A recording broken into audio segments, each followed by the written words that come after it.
कपड़े धोने वाली बहू। शादी के पहले से ही विभा को कपड़े धोने का बड़ा शौक था।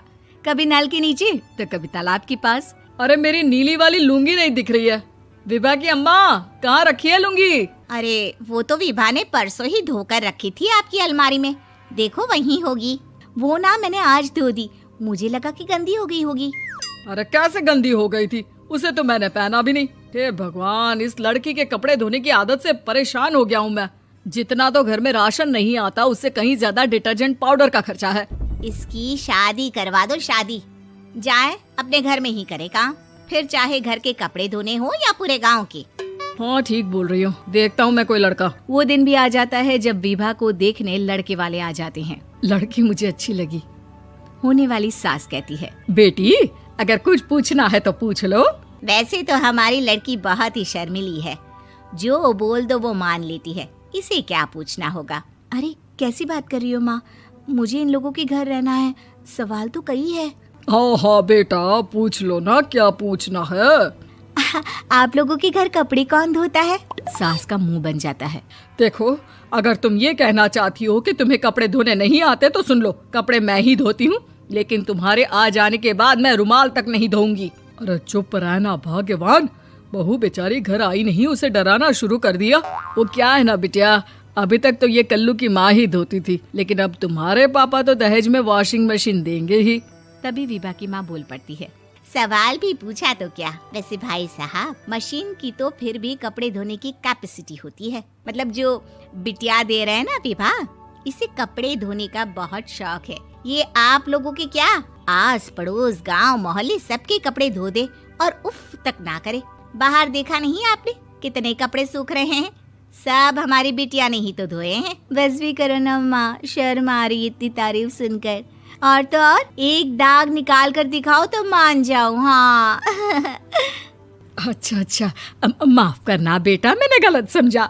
हमें तो रिश्ता बहुत पसंद है। और ऐसे जुड़ जाता है रिश्ता कपड़े धोने का शौक रखने वाली विभा का। उसकी शादी हो जाती है कोयला फैक्ट्री में काम करने वाले कल्लू के साथ। शादी के बाद अचानक विभा चिल्लाती हुई सास के पास आती है। सासू माँ, अरे सासू माँ कहाँ है आप?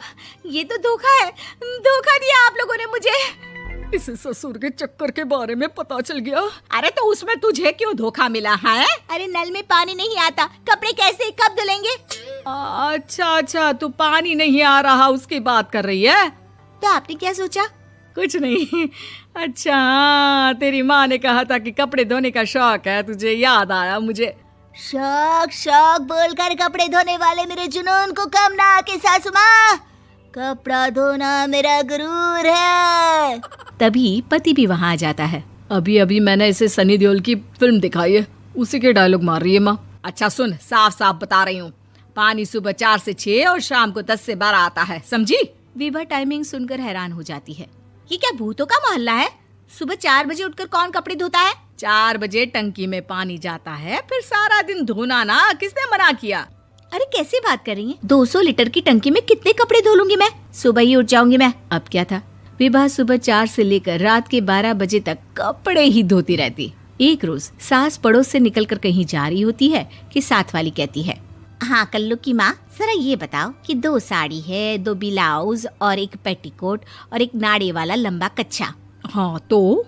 अरे तो क्या, कितना लोगी धुलाई ये बताओ। धोबन दिख रहे हैं हम क्या? हमारे पति सरकारी नौकरी से अभी रिटायर हुए हैं और बेटा सुपरवाइजर है कोयला फैक्ट्री में। धोबन समझ रखा है हमें?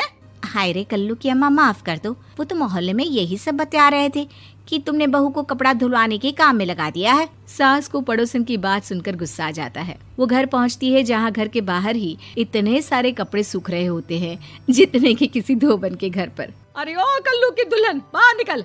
माँ जी यहीं आ जाओ, बाथरूम में चादर धो रहे हैं हम। अरे अभी हम धोते हैं, तुमको बाहर निकलो। ये आस पड़ोस वाले बोल रहे हैं कि हम बहू से कपड़े धुलवा कर उसे कपड़ा धोने वाली बना दिए हैं। अरे छोड़ो ना माँ जी, किन लोगों की बातों में आती हो?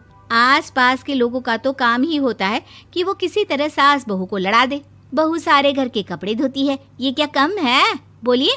सास को भी लग जाता है कि वो बहू का ये सनकीपन नहीं छुड़वा सकती, इससे अच्छा है कि खुद ही चुप हो जाए।